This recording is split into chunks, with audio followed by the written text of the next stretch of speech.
Hello, everyone. It's Keith Bailey coming at you with NFL Week 2 picks. I had a decent week last week. The primetime games, other than Sunday night, that's where I struggled. I went 0-3 on Thursday night and both Monday night games. I went 10-2 for the rest of the week. So every game that was played on Sunday, I won 10 out of 12 games. Not too shabby. Some of the upsets that I called that I will brag about. I called the Eagles winning. I called the Ravens winning. I called the Raiders winning. Um, I switched my pick to the Texans last minute. Before I made my picks video last week, I said that the Jaguars would win, but then I was thinking to myself that Houston would actually play with some type of emotion considering Hurricane Harvey devastated Houston. So maybe I shouldn't have changed my pick because that was honestly that was one of the upset picks I was so excited about because I had such a good feeling about it. But I guess I just gotta stick with my gut. I can't go back and change what's already been done. I picked the Texans. I'm gonna have to swallow that pill. Um, Even though in retrospect I probably should have stuck with Jacksonville. But week 2 might be just as hard as week 1 in terms of predicting games because there is a very small sample size in the NFL, and people like to base everything off what goes on in week 1 in the NFL. Let me pull up some information in regards to previous years. Week 1 in 2016. Let's go back for a second. Let's think. We all thought that the 49ers were going to be a lot better than people thought. They won 28-0 over the Rams. Little did we know, 49ers just stink. That would be they would only win one game all year long against one team all year long, and that was the Rams twice. 49ers pathetic.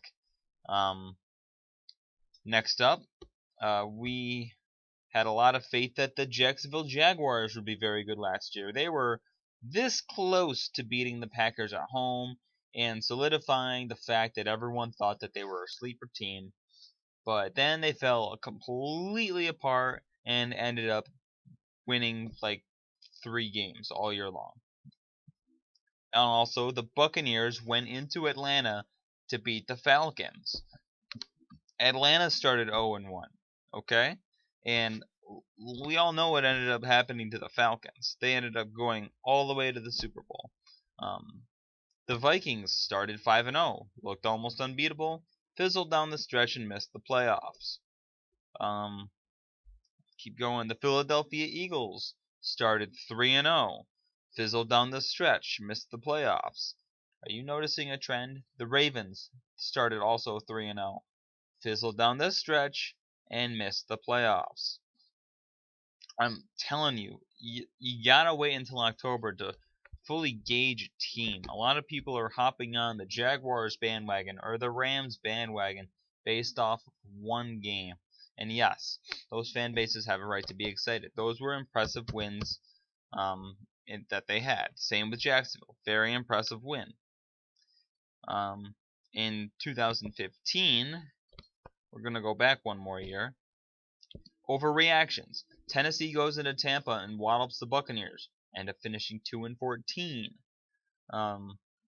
Also overreactions. The Rams beat the Seahawks in overtime.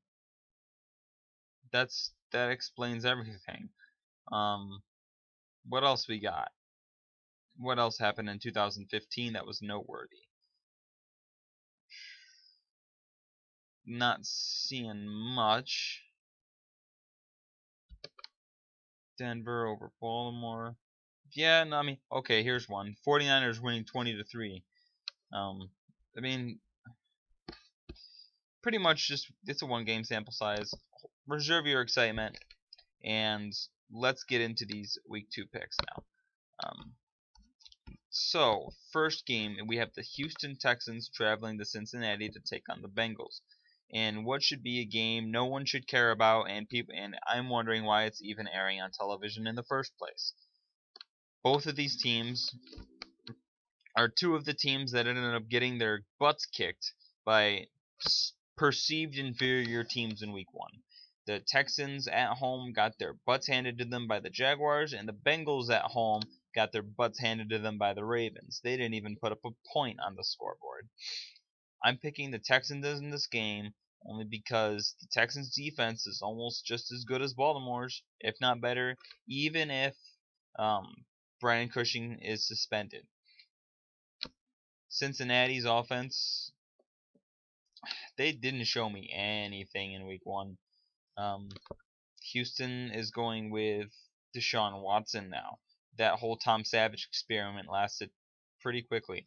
Of course, this is Bill O'Brien we're talking about, so all Deshaun Watson needs to do is throw 3 interceptions, and he'll put Tom Savage right back in.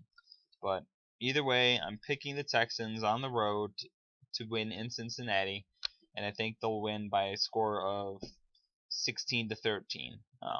I don't expect much scoring from both of these teams. Next up, we got the Browns at the Ravens. The Ravens have an inside track to starting 2-0 here. Cleveland, though, again, and I will say this, are not going to go away quietly. I said last week that the Browns would put up a fight, and they did. I think the Ravens will win this game by a score of 17-10 over Cleveland. Ravens defense buckles down when it needs to, and the Ravens start 2-0 for this second straight year. Next up, we have the Buffalo Bills at the Carolina Panthers. Carolina also has an inside track to starting 2-0. The Buffalo Bills aren't really much of a threat, especially considering all the trades they made in the offseason before the season started. They got rid of Sammy Watkins. They got rid of Darby, who's now hurt. But Carolina thoroughly walloped the 49ers on the road, I believe. Could be wrong. But the Bills are just not really that much of a threat. The Panthers are a much better football team. Cam Newton is a lot better than Tyrod. And I will go Panthers here, 24-14 over Buffalo. Next up, we have the Arizona Cardinals at the Indianapolis Colts. If the Colts look that bad against the Rams, I don't care if Carson Palmer threw 3 interceptions. This Cardinals team is going, or even the fact that David Johnson's hurt, this Cardinals team is going to smoke Indianapolis if the Colts are really this bad without Andrew Luck. Because the Rams defense outscored the Colts offense last week. That's pathetic. Arizona's got Patrick Peterson, Tyrann Mathieu, and they're expecting Scott Tolzien to read a defense with those kinds of players and expect him to deliver the ball. The Colts are going to be lucky to put up 14 points if they're offensive. I think Arizona gets this game. I don't think it'll be a blowout as bad as what the Rams gave the Colts, but Arizona comfortably wins this game 29-13 over the Indianapolis Colts. And I will go out and say this right now. If you are doing a pick'em, not a pick'em challenge, a survival pool, pick Arizona here.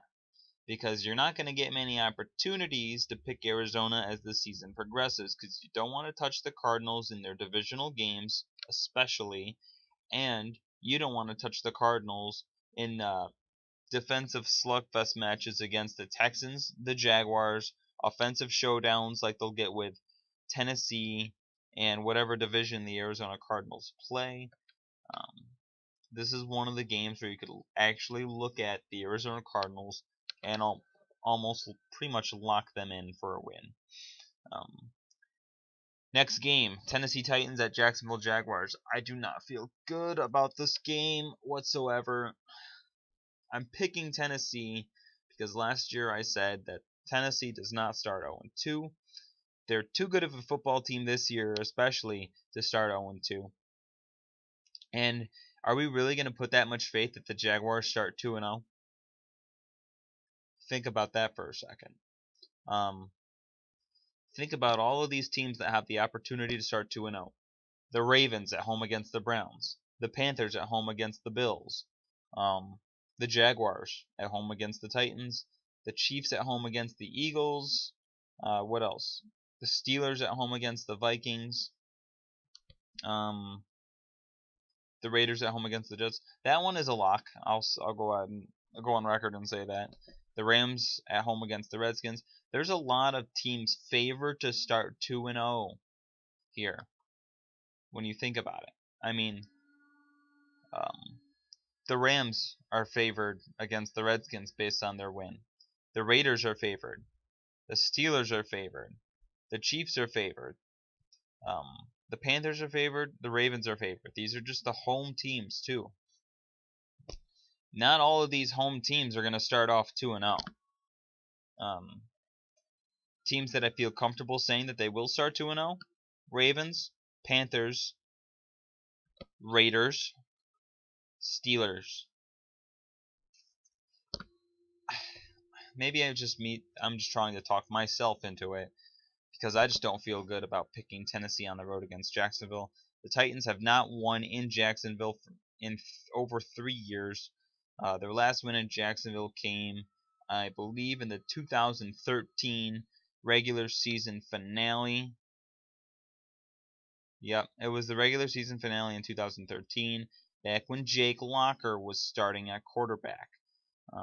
Or he may have been hurt at the time. Who knows?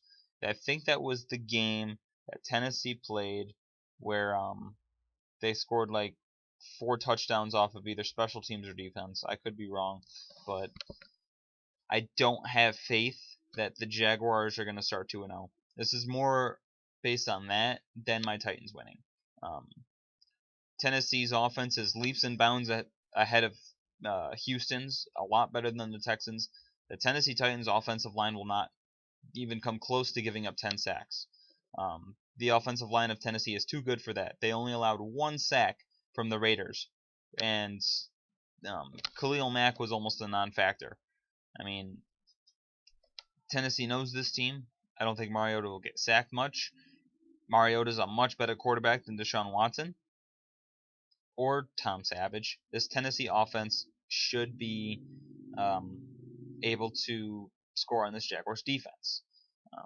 As good as the Jaguars defense looked, can they keep up their performance? I doubt it. This is still Blake Bortles playing, and it's not like the Jaguars really did much in the passing game last week against the Texans. He only completed 11 passes out of 21 attempts. The Titans' defense is weak against the pass. It always has been. For the last couple of years, I should say. Blake Bortles, especially with Allen Robinson out, should not have a banner day against this Titans secondary. It just shouldn't happen. And Leonard Fournette. Tennessee's got one of the better run defenses in the league. Yes, I know Marshawn Lynch was a beast and he churned out some yards, but Marshawn actually had to work for those yards. Those yards did not come easy against the Titans defense, and Marshawn's a beast of a back. I think Tennessee wins. I think it's going to be close. I'm going to say 27-21. Again, I'm not comfortable with picking Tennessee on the road against the Jaguars, but if Tennessee wants to make some noise this year in the league, they cannot afford to start off 0-2 with a home game against the Seahawks coming in week 3. They can't afford that. So I'm picking Tennessee here. Next up, we got the Eagles at the Chiefs. Kansas City off 10 days of rest. I believe Kansas City gets off to 2-0. I'm putting them on upset alert because I think the Eagles look pretty good against the Redskins. Kansas City, I believe, gets this win 27-20 over the Eagles. I like Carson Wentz. I liked what he did last week. But Kansas City, they have a plethora of weapons on offense now, and I don't think they're going to be able to run the ball as easily against that Eagles defense as they were the Patriots defense minus Hightower. Speaking of Patriots, so much for my theory that the Saints were actually going to be competitive against the Patriots. This is New England at New Orleans we're talking about now. This is a dangerous game for the Patriots, especially considering how their defense got manhandled. The Patriots defense is not as good as the Vikings. The Saints are probably going to be able to score, especially if Hightower is out for a certain amount of time. But that being said, I don't want I trust Bill Belichick coming off of 10 days and a week 1 opening loss to go on the road into New Orleans and get the W. 32-28 will be the score of this game, I believe. New England over the Saints. Next up, we got the Vikings at the Steelers. This should be a good game. The Steelers offense should be able to pull through. Minnesota did show good things, but the Steelers defense is leaps and bounds better than the Saints defense. Sam Bradford won't be able to pick apart the Steelers like he was able to Saints because everyone's been able to pick off the Saints every single year in terms of their defense. Steelers, I believe, get the win here, 24-16 over the Vikings. Scoring won't come as easily to Minnesota as it was able to in Week 1. Next up, we got the Bears at the Buccaneers. Tampa had a bye week. This game is tricky, though, because the Bears looked very, very good against the defending NFC champions. And this running back, I forget his name, Tarek or something, he looked good. And I believe the Buccaneers win this game. They have the weapons on offense to do it. But Chicago already proved to me that they can actually play defense against teams that have good offenses, at least in just a week 1 sample size. I think the Buccaneers get this game 30-22. Chicago keeps it close. And rolling along, we have the Dolphins at the Chargers. Apparently, the Chargers will lose every single one of their games by 3. If you saw my Week 1 power rankings 2 weeks ago, I said that the Chargers will probably lose every game by 3 again, and then they go out and lose a game by 3. So, will that happen again? Who knows? The Dolphins are on a bye week, but they're making a cross-country trip all the way to Los Angeles. Chargers are opening in their new home stadium. I think the Chargers end up getting the win here, and I think they'll take it 26-24 over the Dolphins in a very close game. Next, we have the Jets at the Raiders. Next, we have the Cowboys at the Broncos. Dallas is a very good football team, and they proved it. Okay, fine. I'll go back to that Jets-Raiders game. Quit your whining. Raiders win, 38-9. I believe that'll be the final score of the game. Shouldn't even be a contest. Raiders should win the game easily. I already have the Jets at 0-2 in my power rankings anyways. Okay, now we'll go to the Cowboys-Broncos.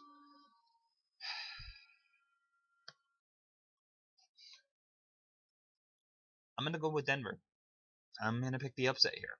I think Denver's defense can contain the Cowboys. Dallas is on the road. Crap. A lot depends on if Zeke plays, actually. Now here's the question, Keith. Did you learn your lesson from switching last minute last time? I'm going to switch my pick. I'm going to go Dallas instead.